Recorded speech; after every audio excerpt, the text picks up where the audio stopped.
Bonjour à tous.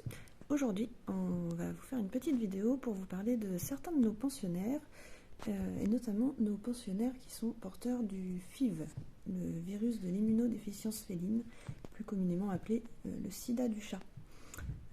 Donc des chats porteurs du FIV, on en récupère beaucoup, il y en a beaucoup dans les rues malheureusement. On en récupère depuis des années, et ce sont des chats qui sont toujours très difficiles à placer parce que ça fait peur tout simplement, et que il y a encore cette croyance qu'adopter un chat FIV, c'est adopter un chat malade, ou alors qu'ils ne peuvent pas vivre avec d'autres chats. Donc voilà, on va essayer de vous en dire un peu plus à ce niveau-là. Donc nous, à Bolleville, des FIV, actuellement, à cette heure-ci, on en a 5. Il y a Hector, il y a Bogos, Pilou, Minette et Victor. Donc voilà, 4 mâles, une femelle, parce qu'effectivement, le FIV est quand même beaucoup plus courant chez les chats mâles. Les femelles sont beaucoup moins contaminées, pour la simple raison que le FIV se transmet majoritairement via les morsures entre chats mâles non castrés lorsqu'ils se battent pour les femelles. Donc c'est pour ça que sur les colonies de chats errants, malheureusement, la reproduction étant incontrôlée et les mâles non castrés, c'est là où ça se propage le plus et où il y a le plus de risques de contamination. Une fois les animaux castrés, le risque de transmission est quasi nul. En fait, il y a beaucoup moins de risques, à part effectivement si le chat ne s'entend pas avec ses congénères. Mais dans ce cas-là, un chat qui ne s'entend pas avec ses congénères, qu'il soit FIV ou non, on va essayer de le placer tout seul et pas avec d'autres chats. Le but, c'est pas qu'ils se battent toute la journée. Donc voilà, donc nous, nos chats FIV vivent avec les autres chats, sans problème, ça cohabite très bien.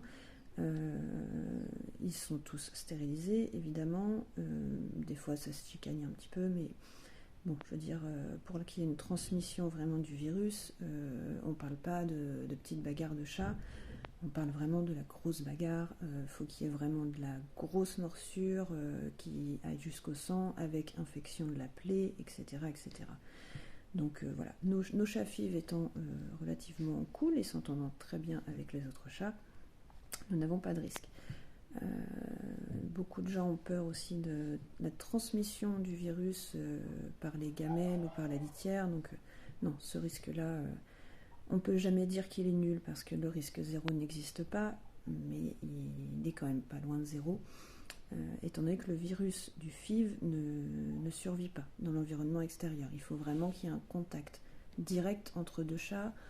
Donc ce qui veut dire que par exemple, il faudrait que le chat porteur du FIV aille lécher une plaie dans la bouche d'un autre chat. Enfin bon, c'est un scénario totalement improbable et impossible.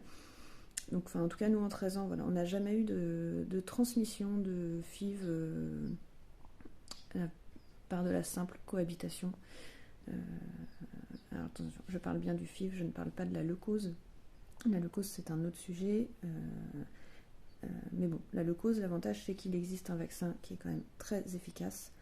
Donc voilà, des chats leucoses peuvent également vivre avec d'autres chats non porteurs mais vaccinés. Concernant le FIV, malheureusement, il n'y a pas de vaccin. Le FIV, ça entraîne quoi?